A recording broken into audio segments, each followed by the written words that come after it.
So I'm just going to show you here how I've done the brickwork. First of all, stuck all the bricks on, nearly 7,000 of them, and then painted them with a deep terracotta colour. The next stage then is to sand them off using one of these sponges covered in a sort of sanding material, and the bricks, because they're stuck on slightly different levels, and some of them come up lighter when you rub them with a sander,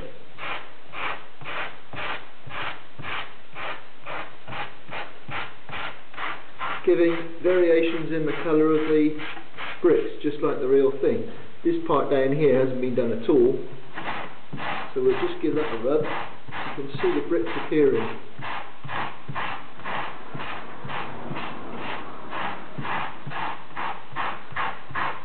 At this stage the grating hasn't been done.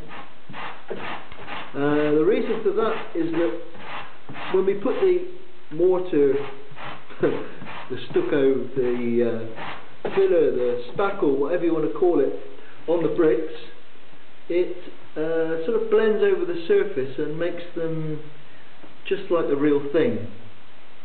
Now these bricks aren't quite to scale, they're a bit bigger than they would be at 32nd scale.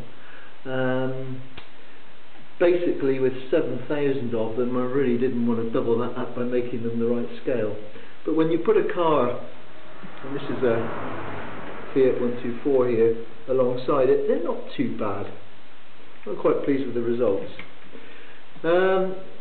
Before I do put the grating in, I'm going to put a little bit of other colours on the bricks. I'll just move the camera along and show you what I've done. A bit further over there, I've touched some of them in with a small paintbrush using a sort of beige colour and some pink emulsion. It's all done with emulsion, left over from walls really, and you can see that the detail really shows up when you start to rub off and paint the bricks. These little strips along here and around the arches are going to be painted in a grey colour along with the top. This here is again styrofoam.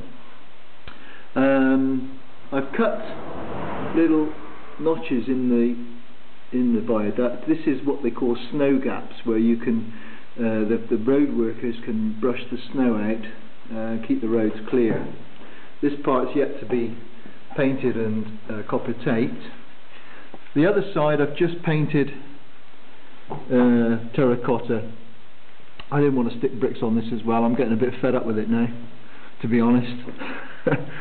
There's a little bit of filling to do. As you can see, underneath the arches, we just dive under here.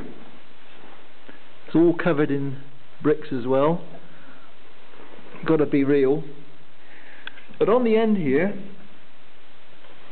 if you can see that, I've left a gap, and the reason for that is underneath here I'm going to put a latch that links the two halves of the viaduct together.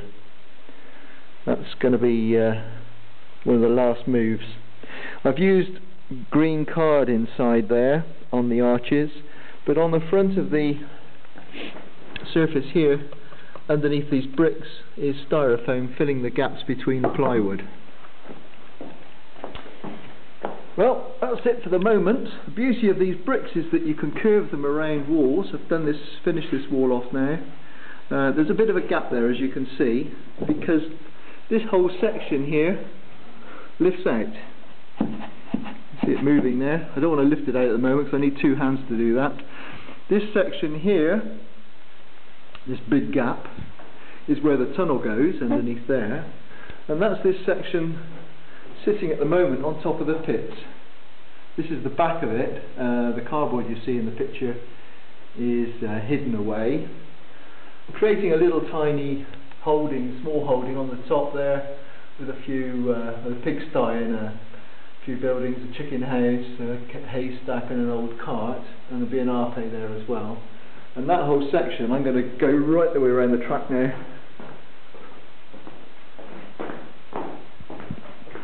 and show you how the other side's coming together. It's a pretty strange looking piece of kit, this. And it's all made in situ, so so long as you don't actually attach it to the base, you can lift it out and work on it. I can copper tape the track and then put this over the top. One of the difficulties is copper taping track in a tunnel after you've built it. I've gouged away the styrofoam here, my favourite material, with an extendable sharp craft knife, and once I've painted this black and then highlighted it with grey and then dry brushed it with white, as Bill has done with his Targa Floria track, it should look different but similar, which is the sort of thing I'm aiming at. This is the finished part of a brick wall here. As you can see, the grating blends over the top. I smooth it in with a palette knife, usual stuff. There's one over there, another one up there. There's a putty knife, in fact, which is quite good for curve surfaces like the arches, inside the arches. And then I'm going to wash it all off with a damp cloth to finish it off. This is very light, this thing here. I can lift it up with one hand very comfortably. Mostly made of styrofoam. Very light material. Well, that's it for the moment. See you all again soon. Bye for now.